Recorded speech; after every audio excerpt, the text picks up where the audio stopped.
Marbell?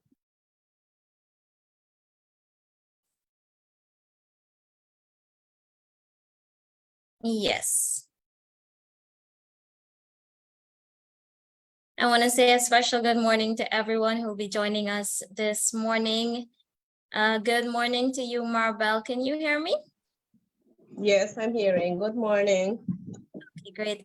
I'd like to welcome you to our discussion program, Sharing the Link. And this, of course, is possible because of our CRIE project, which is fully funded by the Delegation of the European Union here in Guyana. It's great to have you here this morning, Marbell.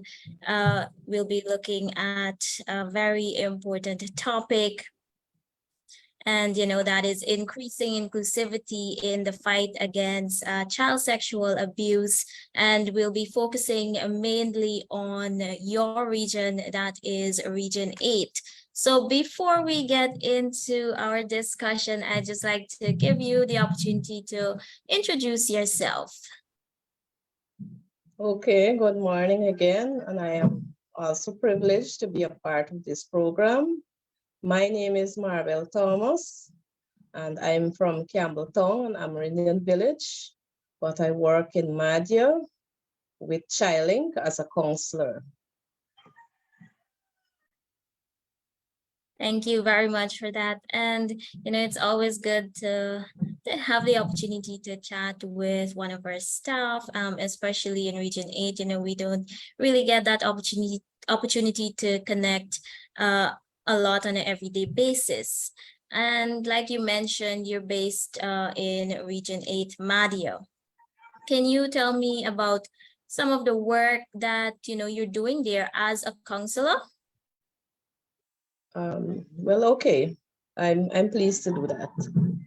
Well, on my end, as a counselor on a daily basis, I have been doing some work here in this region. This office is open from Mondays to Fridays. We have different times. On Monday, we open from 8, Monday to Thursday from 8 to 4:30. And on Fridays from 8 to 3:30. And so this office is open, and it's open for anyone who's seeking assistance in terms of sexual violation or anything surrounding that issue can visit this office. We even open if persons are seeking other assistance and we cannot assist them at this office. We help to direct them to where they can find assistance. So on a daily basis, some days are set aside to do counseling with the survivors of child sexual abuse. Some days also are set aside to conduct sensitization, educational and awareness sessions at schools when school is open or in operation. And also, I also do some work in the community of Campbelltown, Princeville, and Madhya. Some days also we have FIs, forensic interview, done right at this office here. So we have a PAC program, and even though our program is planned and everything, we have a planned program. Sometimes it don't work out with that planned activity because of how the region is situated and how the issues are, depending on how the issues come up, and then we do our work as how it's supposed to happen. Yeah, it is great to hear about, all the work that you're doing in Region 8, and not only in Madhya, but also in surrounding communities. And I'm sure, there's a lot of person out there who maybe they don't know that these services are available, or these are the type of work that is being done in their region. So it's great to have you here to tell us all about this today. And you do a lot of work with children on a daily basis. can you like maybe give some examples of some of the issues that children would come to you with?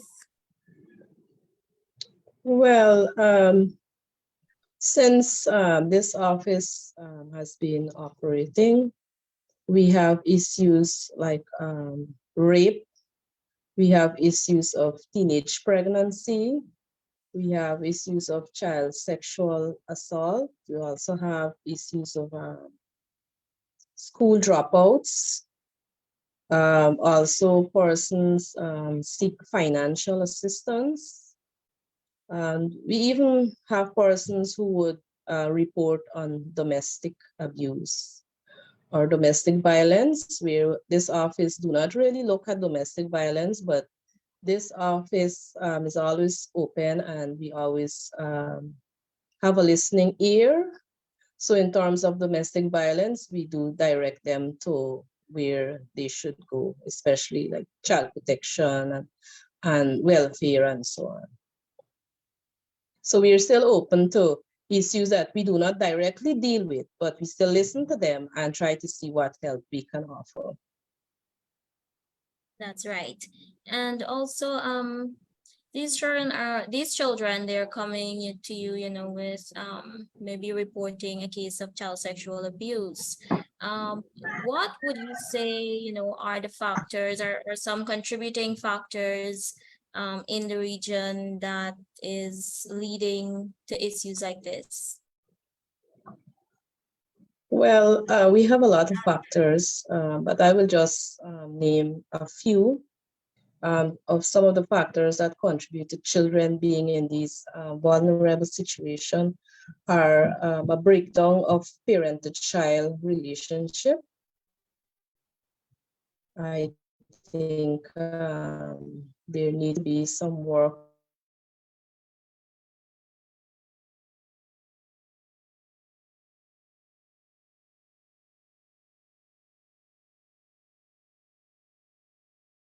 Marbell, can you hear me?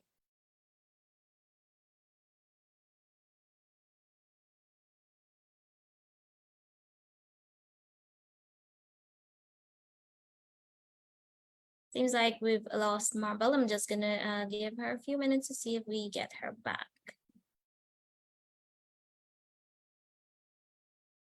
done to help to bring effective Marbell, relationship. can Like, you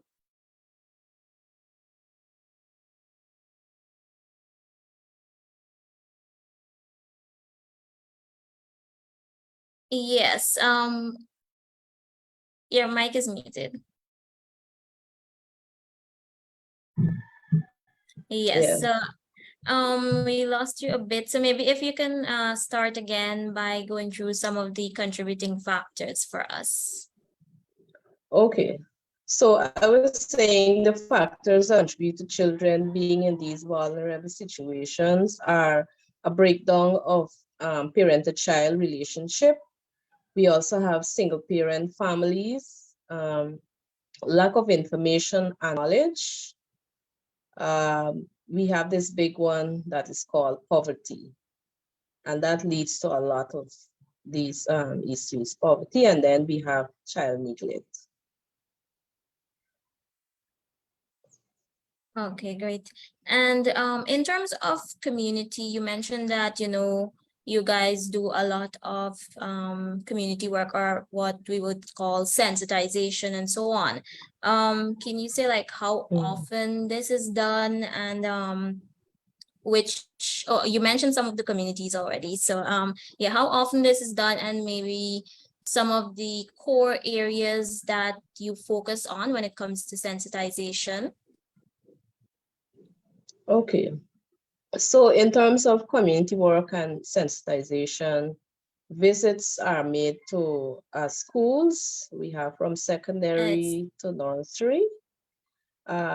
We also do work with the dorms, but knowing the issue about the dorms recently, we don't have that work with the dorms any longer.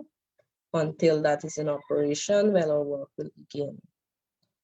So the schools, we have different topics like self-esteem, we have sexual abuse discussion, different types of thing that we would discuss with the children. We also use the Be Safe kit. With the smaller children, especially, we use the Be Safe kit that helps them to um, generally teaching them how to be safe in areas within their home circle, within the schools surrounding, and even the community at large.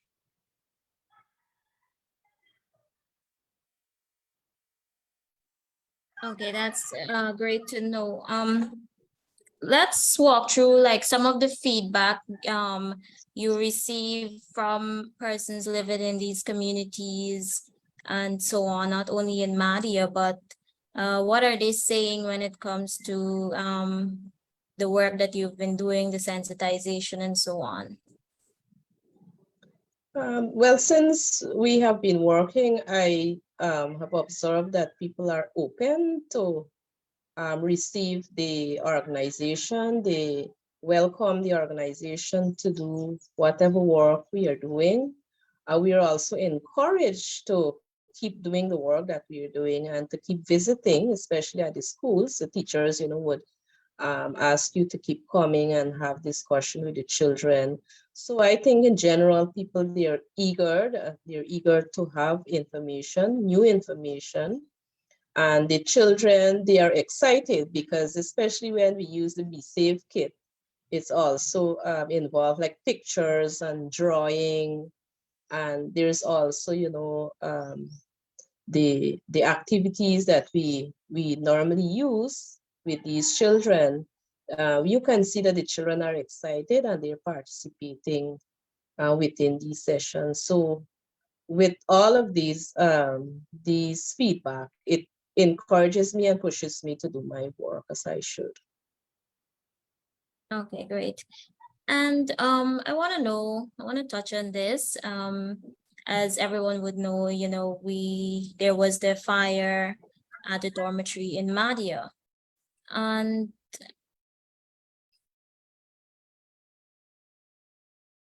the internet is very unstable. Marbell, can you hear me?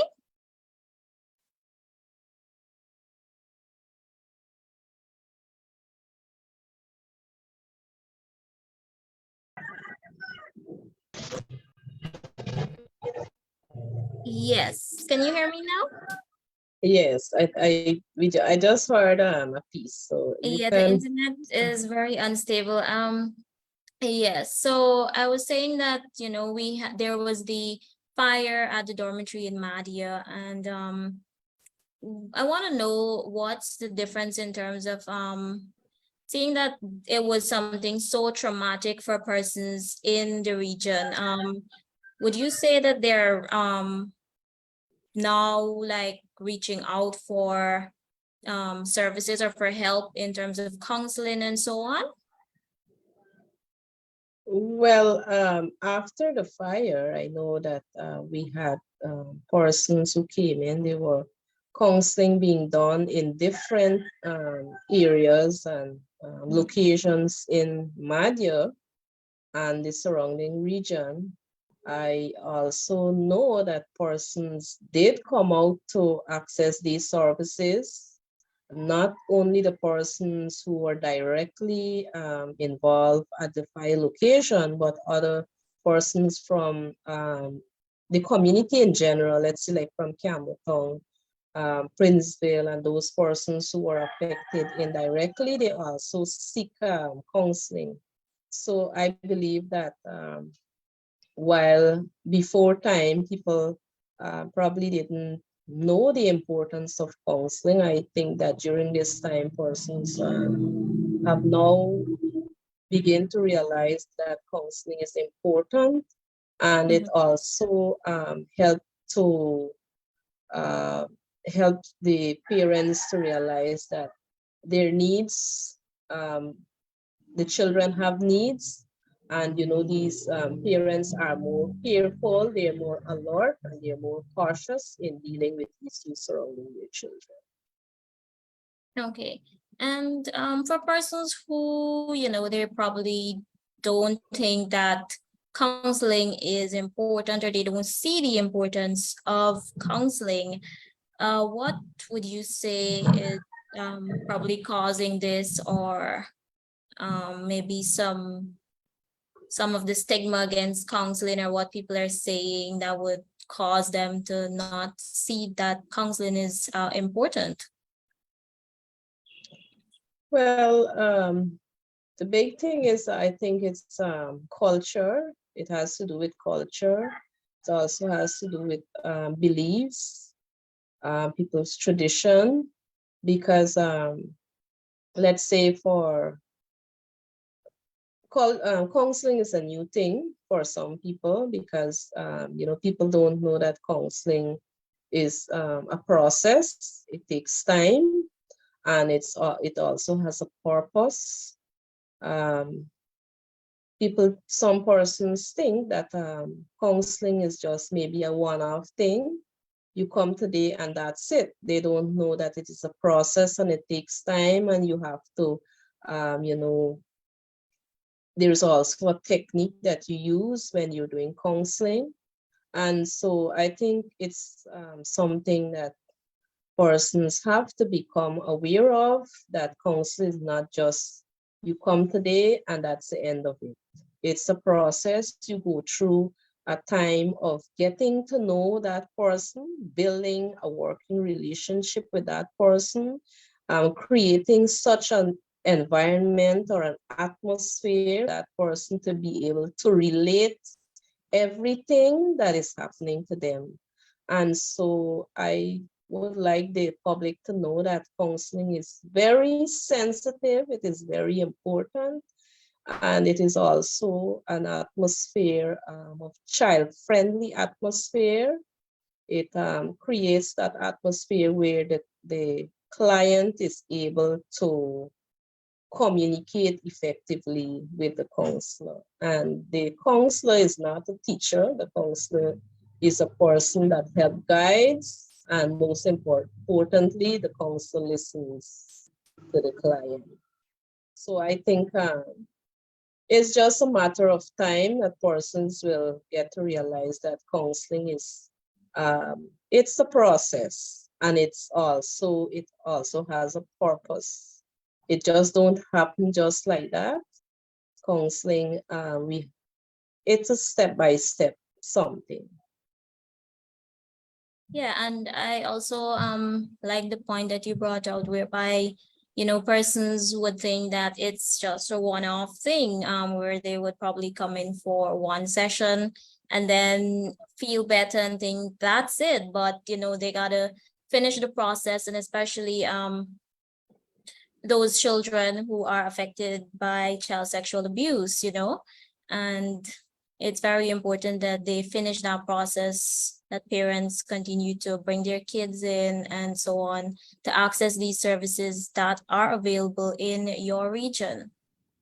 How would you say we can, we do a lot of sensitization, education, and so on. Is there anything else you think that could be done to get people to understand, maybe become more aware of child sexual abuse, become more aware of the importance of counseling, the importance of reporting, CSA, and so on?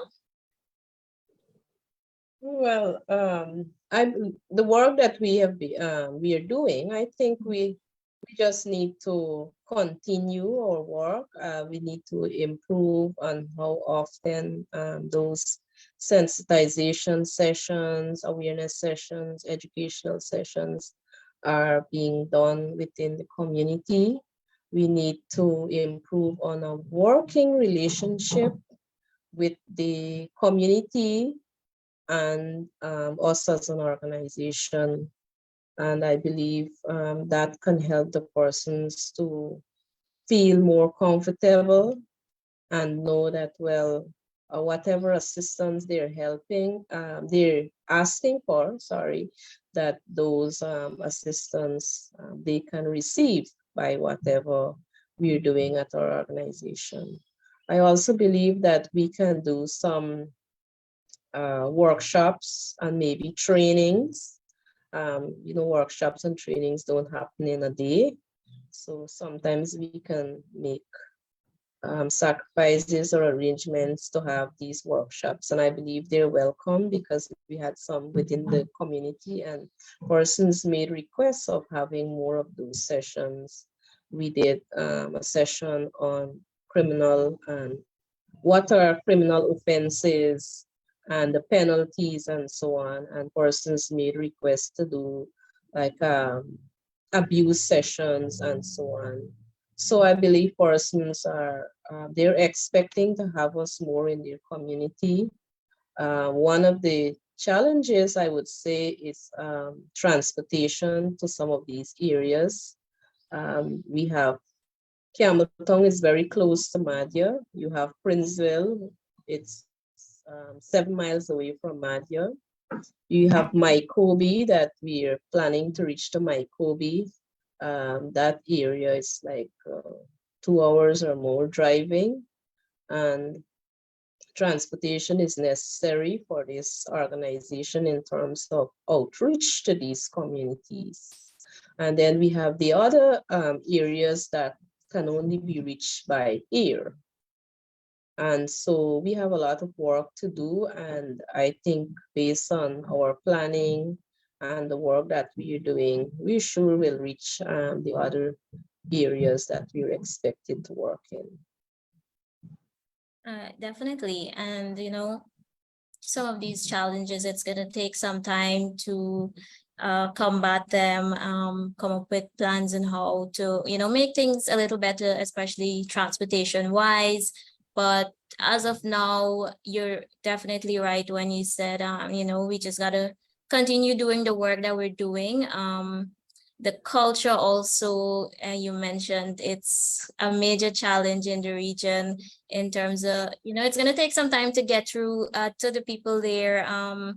And, so that you can see some behavioral changes, see more persons willing to, report cases of child sexual abuse, and seeing them, taking up the responsibility of protecting children more, and, learning more about the rights of children and so on.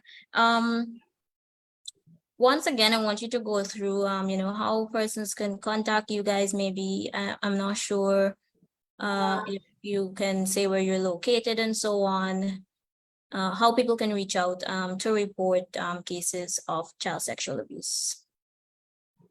Okay. So first of all, I would like to give my number. My phone number is 675-8107. You can contact that number and make a report. You can also visit the office. We are located between the Madhya Hospital and the pavilion in Madhya, which is the ball field. So between the ball field and the hospital, we are located right there. We're at a bottom flat building. It is the only building between the hospital and the hospital compound and the pavilion. That's the building. And we're open, as I said. You can come in, you can either walk. If you're coming from Campbelltown, you can walk, depending on the area in Campbelltown. You can walk to come to the office. You can come with the vehicle to the office, and you can also contact us through the number, which is 675-8107.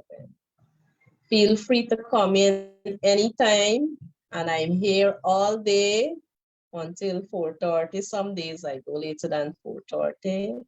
I'm here and I'm ready and I'm willing to listen. And as I said, if we cannot help in a certain area, a particular area, we still listen and we can direct the persons to go to whichever agency or office they need help. For example, we have persons who would come in to seek like public assistance, and we also have the forms made available to them, and we can direct them where they can have these services look into. So Yeah, all it's day. yeah, it's definitely great to know that you guys are doing referrals also. So, persons not necessarily if they're coming in to report a case of CSA, they can also, get referrals for other services. That's really great to know. And it also shows that you're so dedicated by, sharing your phone number. Uh, yes. Yes. I just want to thank you for taking the time out. I know you're very busy to, share some of the work that you guys have been doing in the region there. You're based at the CAC in Madia. Is there anything else you would like to add? Well, if persons come in and as I said, it's not to do with child sexual abuse and it's other issues. I sometimes, because I'm not far from the police station, I would just accompany them to go to make their reports and so on. If they're afraid or if they're, some person might not want to go by themselves, I can just step over with them at the police station because it's very close to this office.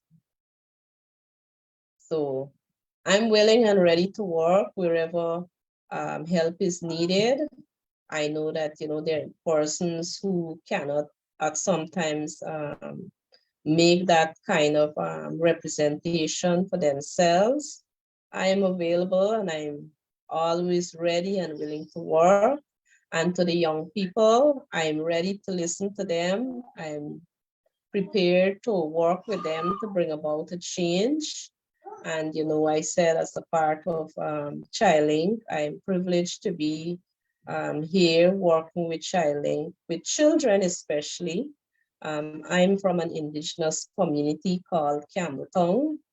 And because of my situation while I was growing up and all the experiences that I went through, I would like to bring about a change in my community and want to see, the youths in the young people in my community do something, be that person who has that positive mindset and that person who can develop themselves and the community in general. Thank you for that. I want to commend you also on, the work that you're doing. Continue doing the great work. Also, listening to you this morning and hearing all that you have to say, it goes to show what it says in our topic today, which is increasing inclusivity in the fight against child sexual abuse. It shows just how inclusive we're getting with our work here in ChildLinK, how much we're expanding, and Yes. some of these challenges, we're definitely gonna overcome them in the future. So thank you very much, Marbell, once again for taking the time to be a part of our Sharing the Link discussion.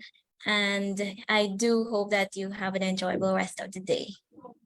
Okay, thank you. Yes, and thank you everyone who tuned in. Of course, it's going to be this discussion is going to be shared on our social media, on Instagram and so on Twitter. So you can definitely follow us on Instagram. We're at ChildLinK_Guyana. You can also follow us on Twitter at ChildLinK_Guyana. Yes. With that being said, once again, good morning to everyone and goodbye. Goodbye.